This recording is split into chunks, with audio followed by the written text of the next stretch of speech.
Where do you put a huge new airport in a jam-packed city like Hong Kong? The solution called for one of the biggest construction projects of the 20th century. Just how crazy would you have to be to build one of the world's busiest airports here, right in the middle of the sea and in the heart of a typhoon zone? It's a crazy idea that only became this due to some clever engineering know-how. Know-how that just wouldn't have been possible without a World War II bomber. Oh, my word! A Cold War spy bug. Come here. An 800-year-old water pump. A brass band. And a vintage racing car. Oh dear.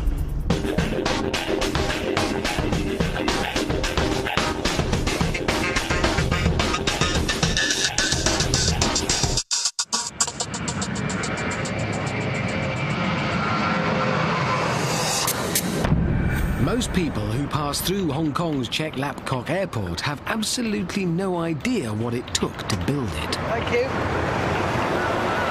15 years ago, I couldn't have done this. Well, not without a wetsuit.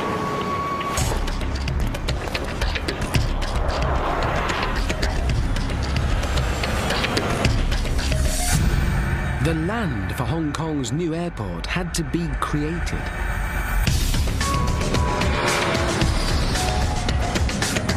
It was one of the biggest reclamation projects of the 20th century.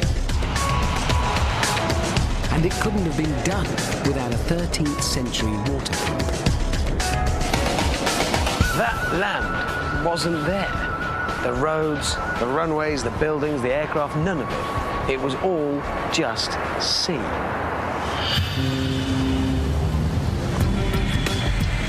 But what led engineers to take on such an epic task? In the 1980s, Hong Kong was growing fast. The old airport, Kai Tak, was struggling to cope as passenger numbers rocketed. And Kai Tak's airport was famous for its perilous approach. Hot jet engine, that's one way to dry your washing. The city needed a new airport, but where? There's just no good free space. The city is squeezed between the mountains on one side and the sea on the other.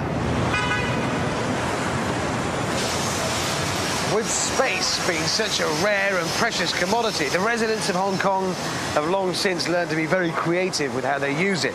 But for this project, the engineers came up with a plan that would make even these guys think twice.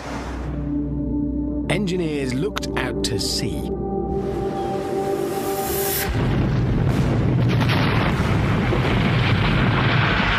They set about blasting and levelling two islands off the coast of Hong Kong, Chek Lap Kok and Lam Chau. The plan was to join them and create one big island out of the blasted rock. Except the seabed between the islands was soft marine clay up to 20 meters deep. The island needed a firm foundation, so they had to get rid of the clay. All of it. Engineers called in the world's largest fleet of dredger ships to suck it all up. The dredgers work like giant vacuum cleaners, and they rely on a connection that was invented in what is now Turkey 800 years ago. Back then, the ruler wanted to turn arid land above a river into lush green fields. It sounds like the beginning of some fantastic ancient fairy tale. You know, the kind of thing. Whoever manages this incredible feat gets the hand of the king's daughter in marriage, or is banished forever if they mess it up. Undaunted, a genius inventor called Al-Jazri took on the challenge of moving water uphill. He created the world's first automated suction pump. Professor Al-Hassani is an expert in ancient technologies. So this is the resulting in, well, not this exact one, obviously this is a replica, so what is it? It's supposed to be a suction pump. So this is a suction pump? It is. But hang on, they didn't have BMXs in... 1206. 1206, yes. They didn't have BMX bikes. So what's that here to represent in this? This actually represents the water wheel that was driven by a river. So the same river that supplied the water that was going to be pumped uphill to distribute to towns and villages actually supplied the power to do that? Exactly. And I'm guessing that has to be pedalled by somebody, and I'm guessing you're not doing that, Professor. Oh, no, thanks very much. Okay, I'll do that. The last thing I was expecting this morning was a workout. So, this piston is the heart of the machine. Just like a syringe, it sucks in water through a pipe from the pond, then drives it out through the chamber and up the outlet hose at the top. The flap valves mean the water can only go in one direction, upwards.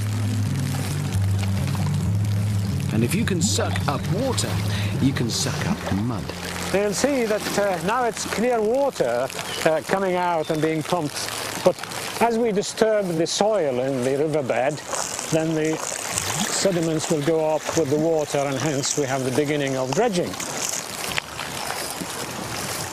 What was good for Al Jazri in the 13th century was good for Hong Kong in the late 20th. Just as Al Jazri's pump sucks up water, the dredging team at Chek Lap Kok sucked up sludge from the seabed.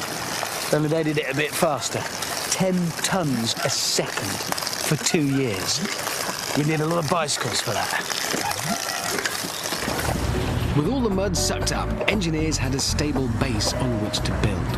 And by 1995, the island for Hong Kong's new airport was complete.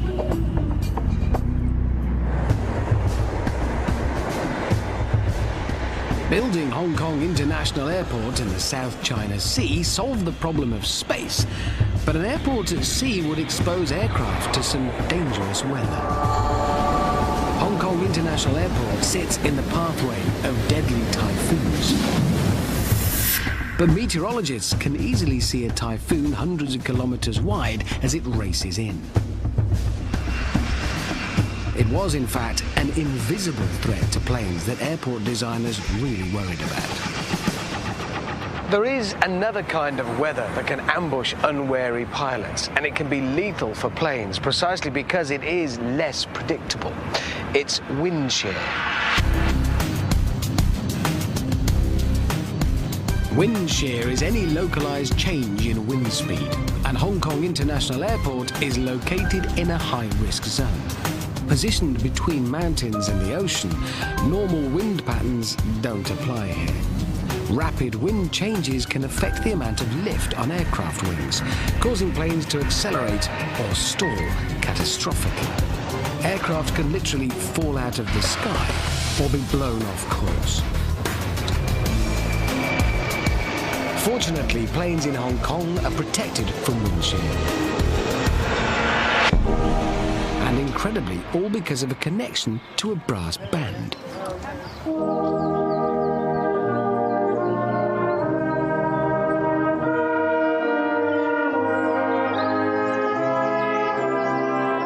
A scientist called Christophorus Boyce-Ballot asked a brass band to help him test Christian Doppler's revolutionary theory that you can detect if something is moving towards you or away from you by measuring a change in frequency. It was over 150 years ago that players, perhaps like these, were used to demonstrate a scientific principle that we take for granted nowadays, but that back then had to be explained and demonstrated and proven. It was 1845, and what the scientists did was put horn players on a train, because we have to get the horn players moving very quickly towards us and then away from us for this to work. 150 years ago, of course, scientists didn't have health and safety forms to fill in. Now there's no way I was going to be allowed to risk these young people to prove a theory. Luckily, we've got other things in the modern world that'll do the job.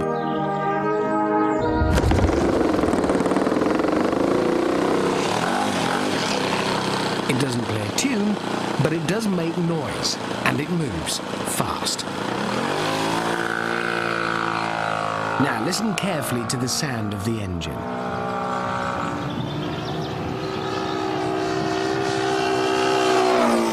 As it gets closer and then further away, the noise it makes changes, but it doesn't just get louder and then quieter. It changes in pitch. It's called the Doppler effect.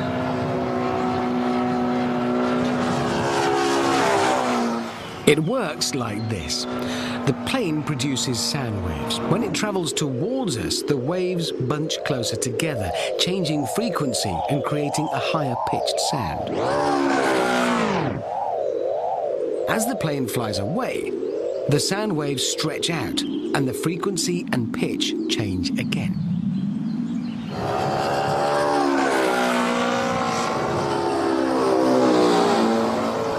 But what does the Doppler effect or Doppler shift have to do with detecting wind shear, those fast, potentially deadly, invisible currents of air?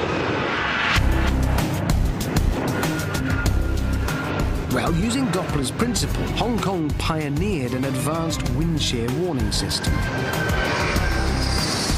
And the airport's first line of defense is 12 kilometers from the runway. Chek Lap Kok is right the way over there on the horizon. You'll have to sort of trust me that it is, but it is. You can just see the towers. Over here, this is part of its wind shear and turbulence warning system. And yeah, it is distant, but because of the water, it's got a clear line of sight. This radar detects wind shear by looking for water droplets, usually rain. The radar waves bounce off the droplets and back to the tower. The airport can tell whether the rain is moving away from or towards the radar by measuring the change in frequency of the waves that bounce back, just like the sound of the plane changed as it flew past. Pilots can be alerted of big changes in frequency that can signal dangerous wind shear. Even up this close, there's no sense that this mute, blank structure is watching, but it is, 24 hours a day. It's giving pilots flying into and out of Chek Lap Kok over there the comfort of knowing that someone has got an eye out for them, should Mother Nature decide to make things tricky. But what if the water droplets are too small to detect, or the air's too dry?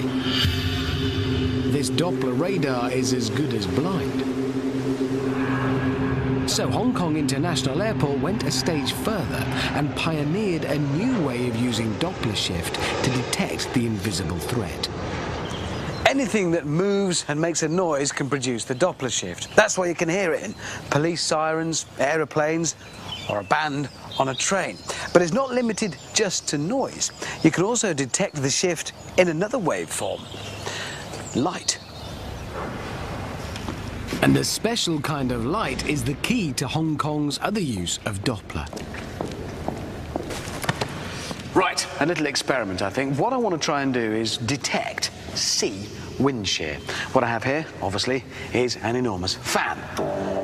Now, I know that that fan's on and creating a continuous stream of current of air because I just switched it on. But what if there was no fan and you couldn't tell? How would you know that stream of air was there? Because, well, you can't see it. Air is invisible. And that's what presents the danger to aircraft. So I'm going to ask Steve over here to see if using your helicopter, you can tell me whether that fan is on. Flying along, straight level. Oh no! Ah, Fan was on then. yeah, it was definitely on. Can we have the fan off, please? Thank you. Now, I'm not going to pretend that what just happened there came as a surprise. Obviously, it didn't. But what if the pilot in our helicopter, oh dear, had been able to see that current of air, that wind shear? It wouldn't have come as a surprise. Things might have ended differently. Well, at Hong Kong, they do have a way of making the invisible visible. And it all relies on the fact that the air around us, although we think of it as being just empty and invisible, is full of millions of tiny particles. I don't mean the specks of dust you might see in a shaft of sunlight through a window. I mean microscopic particles. You could fit 100 of them across the width of a human hair. And if you can see those moving, then you can see air currents moving. Let me demonstrate. Turn on the fan. Right, so that's our current of air. That's the wind shear. I shall now introduce some particles to the air. Yeah, I mean, it's kind of working. It is kind of working, but I think we can do better by making an improvement. What I need to improve is the light. Obviously, there's some light in here, that's why you can see me, but I need some specific light that I can control. So let's fire up the fan, please, first of all. That's our wind shear, our moving current of air. Now, introduce, if you will, the microscopic particles. Well, the flour. Now, I can't really make out anything in there, but if I shine the light from this torch, all of a sudden, where the light is reflected back off those moving particles, I can see it. If I turn it off, really nothing at all. With the light, you can see those particles moving. And that's how they do it at Hong Kong. Let's cut the fan, please. Obviously, they don't have people wandering around with big bags of flour to introduce particles into the air. They're already there. It's those microscopic particles, remember, that are all around us. And they don't use torches. They use lasers, but it's still light. And it's from this unassuming box on the airport roof that the light comes. It's a laser called LiDAR. I'm taking a look inside with airport meteorologist Mr. Chan. Wow, it's a sort of electric shed. What's this do then? It's measuring winds, detecting wind shear over the airport. Hong Kong International Airport was the first to use Doppler this way, keeping aircraft safe from wind shear. Engineers could tick the box for getting planes in and out of Hong Kong's new airport safely, all thanks to a brass band. All that remained was to build one of the world's largest enclosed spaces for the new terminal. A breeze, except by now, the clock was ticking. Hong Kong was due to be handed back to China by the British government. The project had to be completed before the handover, giving the engineers just 3 years to build one of the world's biggest airports. But the fast-approaching deadline wasn't the engineers' only problem.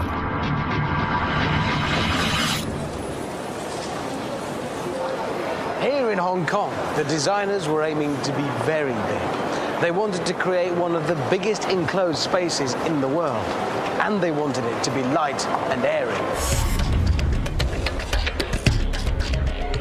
A big space requires a big roof. At 700 meters wide and over a kilometer long, this was no ordinary roof. The airport architects insisted on a jaw-dropping design mirroring the rolling waves of the South China Sea. It was an engineer's nightmare. A roof this size would need lots of muscular columns to take its weight. But the architects didn't want heavyweight structures cluttering up their light, spacious terminal. This is a huge space with almost nothing to stop passengers moving around freely.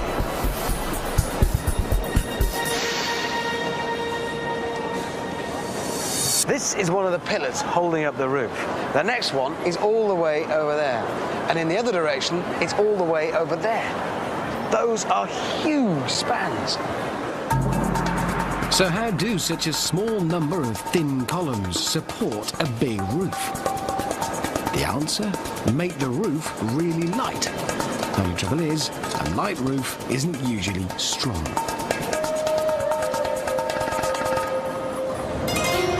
Funnily enough, making something light and strong is what plane designers have to do all the time. For the solution, the designers looked to the heavens and found inspiration in a World War II bomber.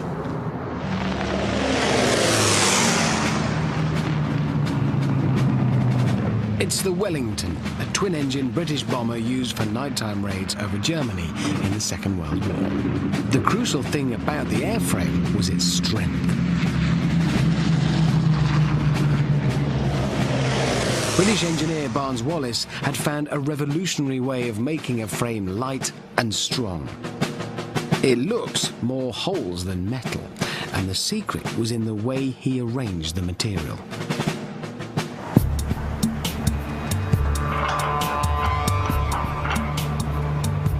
It's not about the amount of metal you use, but how you use it. I've devised an experiment at my workshop to show how, with steel, less can be more. Okay, if we're ready, let's try and get it down, but let's get it between the bars.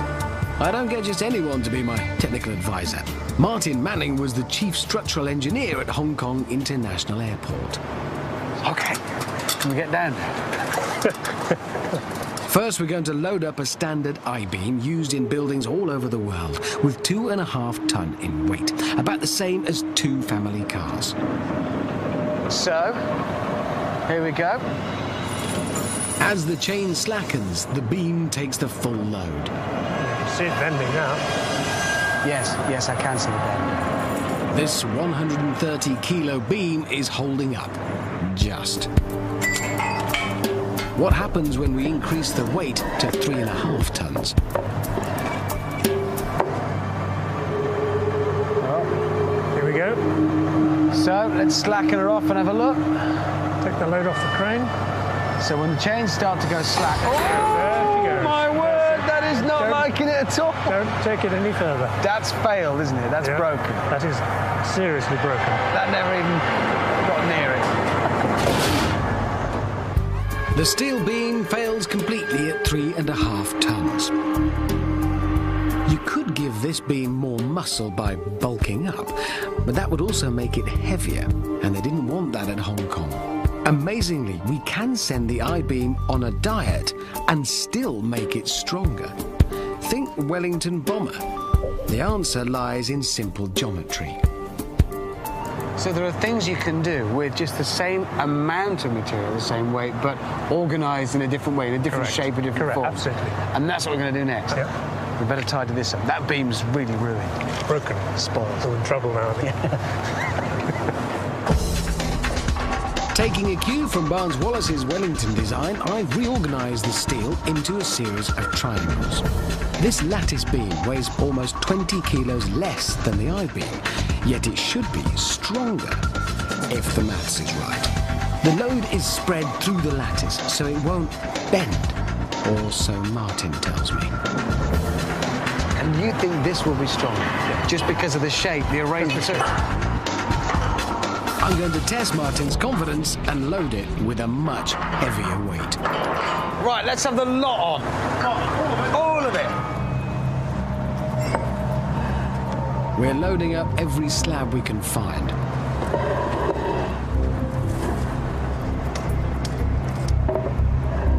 That's 4.5 tons, a ton more than the I-beam could hold. All the way back. Remember, this lattice weighs less than the I-beam.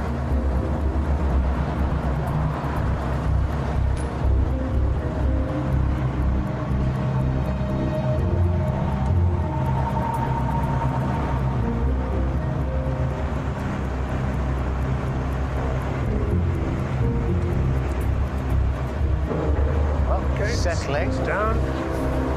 So, watch it slacken off. Now, at this point, the I-beam just folded. Look at that. That's not moved at all. There we are. No. That's 4 tons of concrete and half ton of steel. And that's now happily supporting, what, 4.5 tons? And it's not even... that's content. Yeah, that's quite content. The other one easily failed at 3.5, so say it was safe at 2 3/4, say. So it's nearly twice the load. And it couldn't be any clearer, could it? So that shows how you arrange the steel makes a huge difference to the strength. Our lattice was composed of very strong triangles, just like the Wellington bomber. And the curved lattice of steel, also made of triangles, was exactly what the engineers needed to span the terminal roof in Hong Kong. Each 36-metre span could be bridged with just one huge but light lattice structure. It supports itself without the need for hefty pillars getting in the way, leaving the space free for passengers like me to roam around.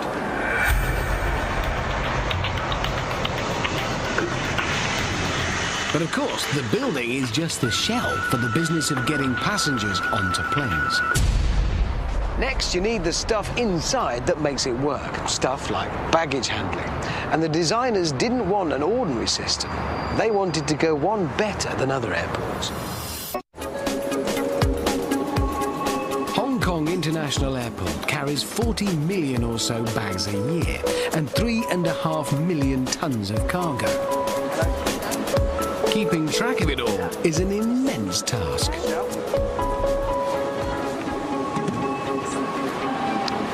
When you check in for a flight, you really want to be confident that your bags are going to come off the same aeroplane as you at the other end of your journey. And clearly, the designers here at Hong Kong Airport realise just how much having that confidence matters for passengers. Airports around the globe rely on barcodes to identify a bag's destination and owner. But barcodes have a success rate of only 85%. That means Hong Kong could lose 6 million bags a year, not counting 500,000 tons of cargo. That'll be a long queue at the lost luggage counter. The designers wanted to do better, so engineers had to pioneer a more advanced system. They wanted technology that allowed bags to be scanned at a distance and with greater accuracy. And they turned to a Cold War device for inspiration. Moscow, 1952. A security sweep revealed a bug at the American embassy, hidden in a replica of the Great Seal presented by the Russians over 6 years before. It was a revolutionary passive device operating without any kind of internal power supply. Baffled, the CIA called it the Thing. But with no sign of a battery to power the bug, how was the signal being transmitted? The answer provided the solution to creating Hong Kong's new baggage handling system. When a Russian spy fired a specific radio frequency at the Thing, it powered up the microphone and broadcast the ambassador's secrets. And a similar passive device sorts luggage in Hong Kong. But how?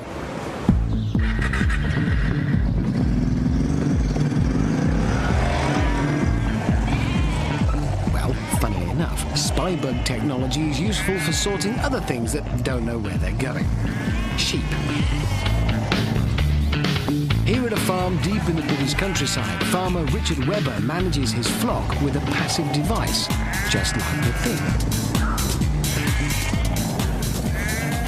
So what have we got here? You've got an ear tag, which is a visual tag, and a microchip. And that is the microchip, that's the heart of the whole thing. That's the microchip. When you excite that, it gives you the automatic number.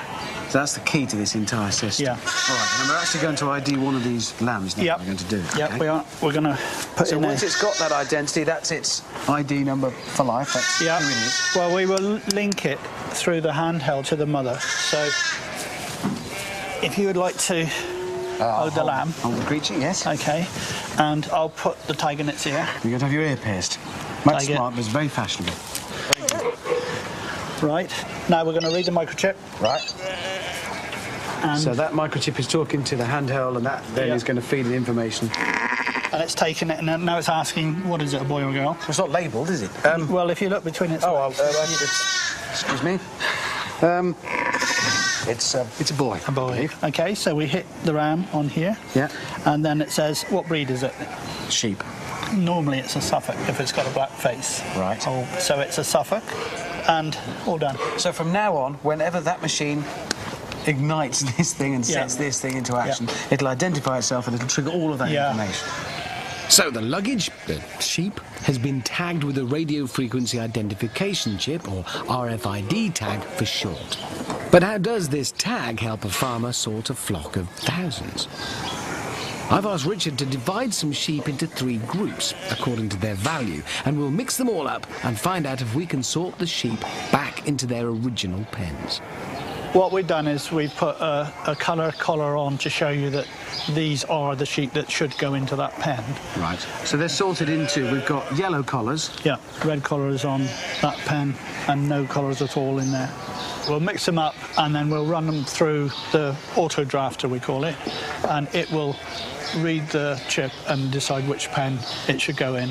So we're going to mix all of these three groups up, and this device here is going to sort them out again. That's right. All right, I like the confidence. You'll excuse me if I test it a little bit. I've just had a devious idea for something I'd like to do before we mix them up. Well, that's to be expected. First, I have to catch a sheep, which actually isn't easy. I want to check this machine is reading the microchips and someone isn't herding the sheep by looking at the collars. The only thing to do is mix up some collars and see if the sheep are still sorted accurately.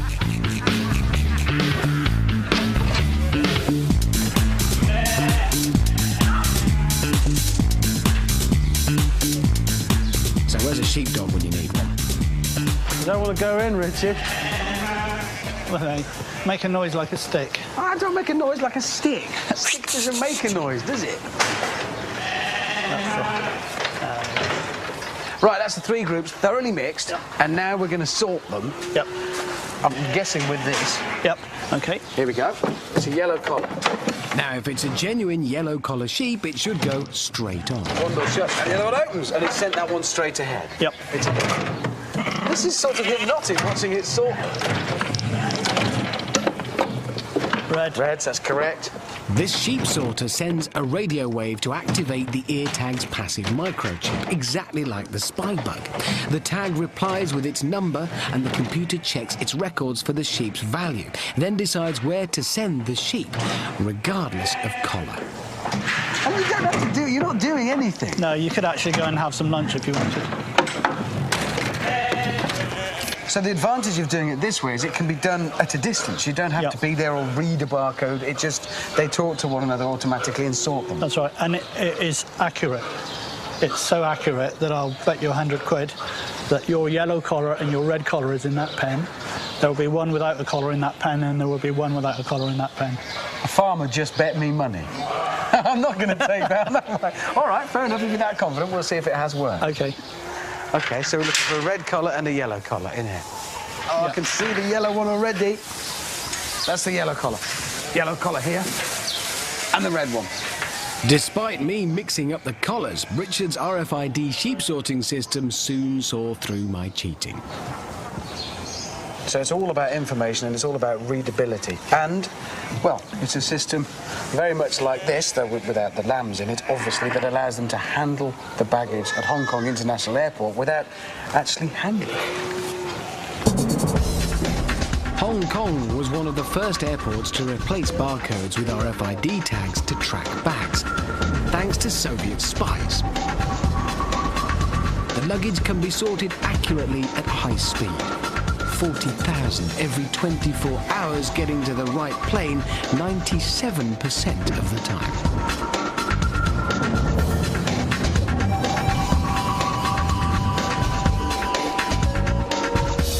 Well, my bag is safely on its way to my plane, and very shortly I should be joining it. Just time, I think, for a coffee and perhaps some shopping.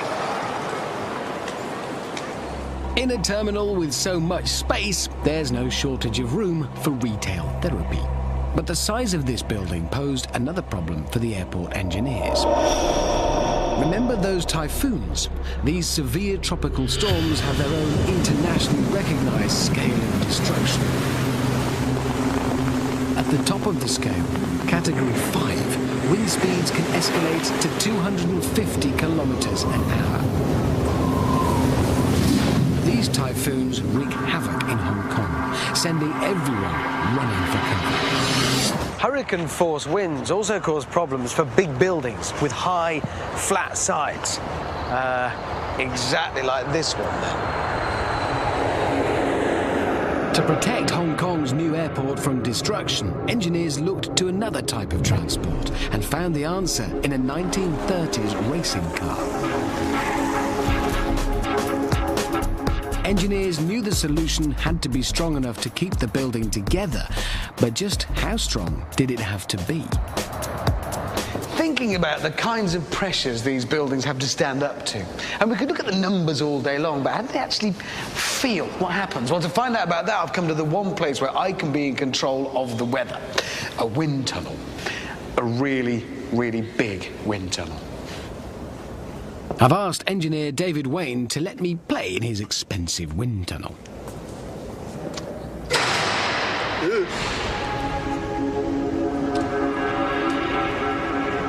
All I want to do is just get a real physical feeling of the kind of forces in a typhoon. I mean, how windy is a typhoon? 130 kilometres, 80 miles an hour. I mean, that's breezy, but how windy is it, really? And why did they put a mattress strapped to the floor immediately behind me? Okay, that's breezy. David signals the wind speed's already up to 40 kilometres an hour. Oh, that's nippy.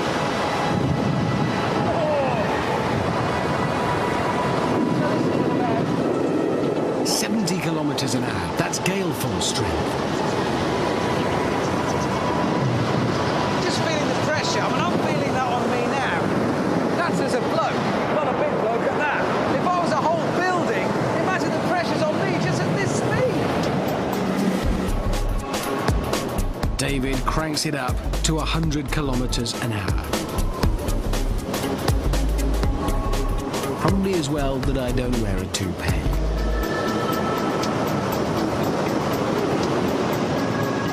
It's not long before we're hitting 112 kilometres an hour.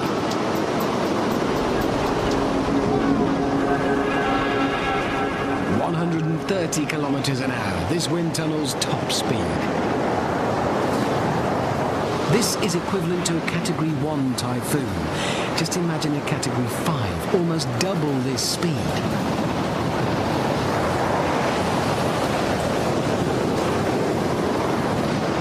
Well, I think I made my point.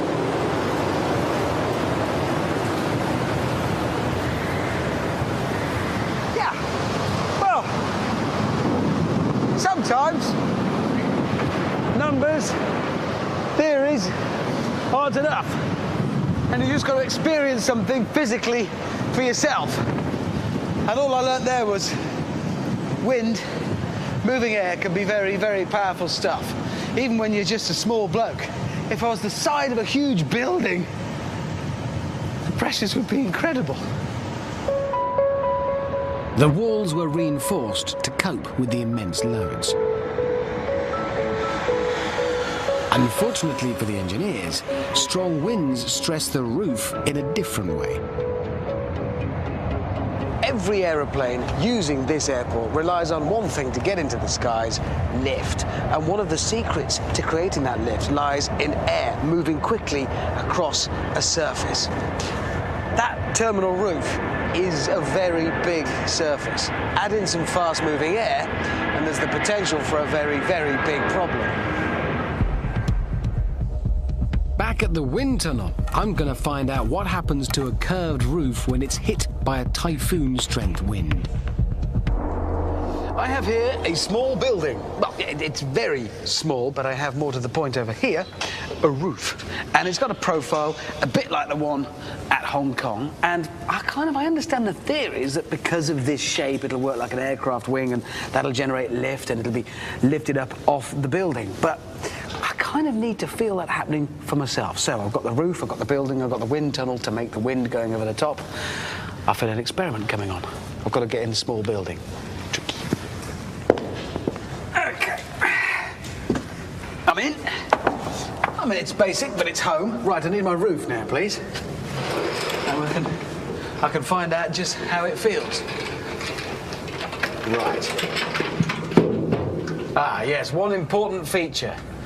This is quite an expensive facility we're in, so just in case it does lift the roof off, I'm chaining it in place so it can't fly through the expensive fans at the end of the wind tunnel. Right, one of those. All done. Okay. Remember, this wind tunnel can reach wind speeds of a Category 1 typhoon, 130 kilometres an hour. Let's see if that's enough for this roof to fly. Well, I think you can see how the wind curves its way over the roof, but as yet, that isn't resulting in any lift. 40 kilometres an hour and rising.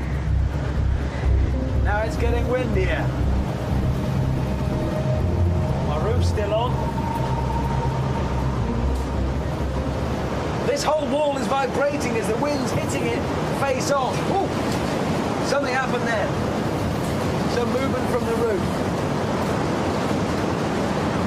I'm not doing any of this. It's just happening.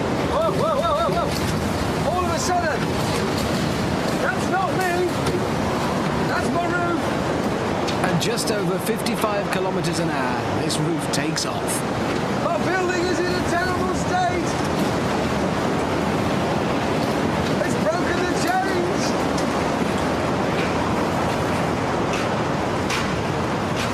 You can just feel the lift. It passes a critical point and then wallop! The roof just wants to take off. It feels like a wing.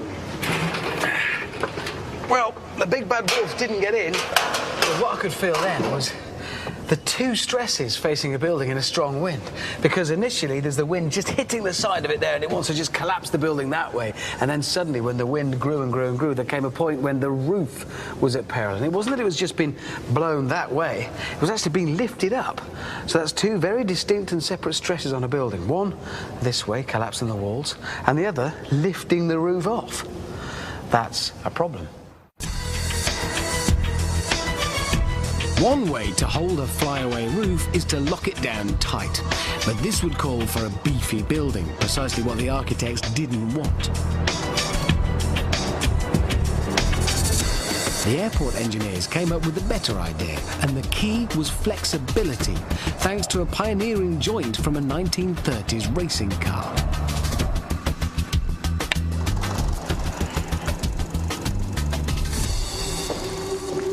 There it is. That is a Silver Arrow, a 1930s Mercedes racing car. And it featured a revolutionary new form of suspension that Mercedes had been pioneering. Probably one of the things that helped it dominate the 1937 Grand Prix season. But no sooner had that suspension been pioneered than it cascaded down from racing cars like that to more ordinary everyday cars. And you can still see it in use today. And there it is. It's a wishbone. A wishbone is a triangle of strengthened steel. It only allows movement up and down, stopping the wheels from moving in any other direction. Back at my workshop, I've come up with a little demonstration to pit flexibility against stiffness. There is an old fable about a sturdy oak tree being blown down in a storm and a tiny reed surviving it because it could bend with the wind. Well, I've devised a little illustration to prove how flexibility can be a greater defense than sturdiness, and that, of course, was the solution at Hong Kong International Airport. Here it is. This is, well, it's a car, obviously, not mine. What I've done is weld up the suspension. It's now solid, the link between the wheel and the car. There's no flexibility in there at all. That's enough words. I think we should just get on with this illustration. So lift it up, please. I'm going to move out of the way.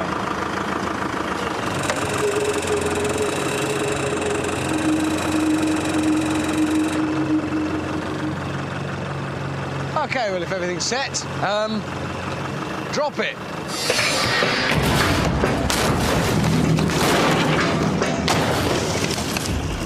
Oh, dear. Yeah, I think we can see what's happened here is the suspension where it's mounted to the car, because there was no flexibility, it was just solid and sturdy where we welded it up, has come through the bonnet. It's ruined. So that was the sturdy approach. Let's try flexibility now. This car is flexible, but will it survive my stress test? Now, this car has fully functioning suspension. I'm not trying to sell it to you, I'm just pointing out that this one has the flexibility that the other one didn't. So, let's go through the same process and have a look what a difference it makes.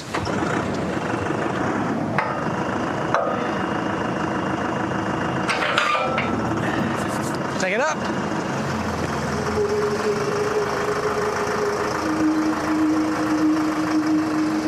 I've just cleaned it as well. Right then, let's do it. Drop it.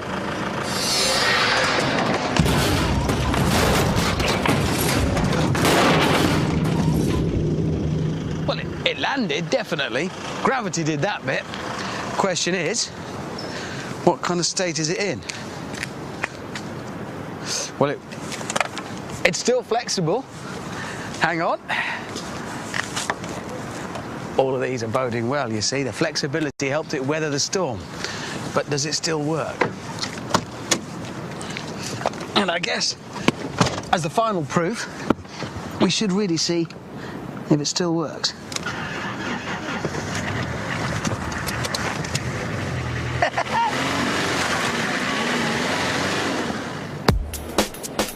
The car's wishbone inspired airport designers to join the roof and walls, making a flexible joint, allowing for movement during typhoons. But unlike the car's wishbone, airport engineers had to design for 3 movements, not just one. The roof lifts like an aircraft wing, so the wishbone allows for up and down movement. But wind blasting the glass walls translates into a sideways movement, so it also has a sliding mechanism.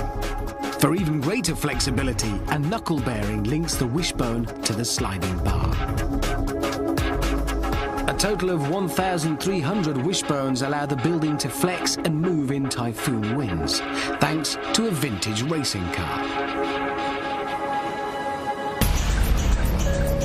So my flight's been called, and I'll board my plane knowing that my bag's been stowed safely and the plane will take off safely. Job done for the engineers of Hong Kong Airport. As planes take to the skies, very few travellers will have any idea of what an engineering achievement this airport really is. But it wouldn't have been possible without an 800-year-old water pump, a brass band, a Cold War spy bug, a World War II bomber, and a vintage racing car.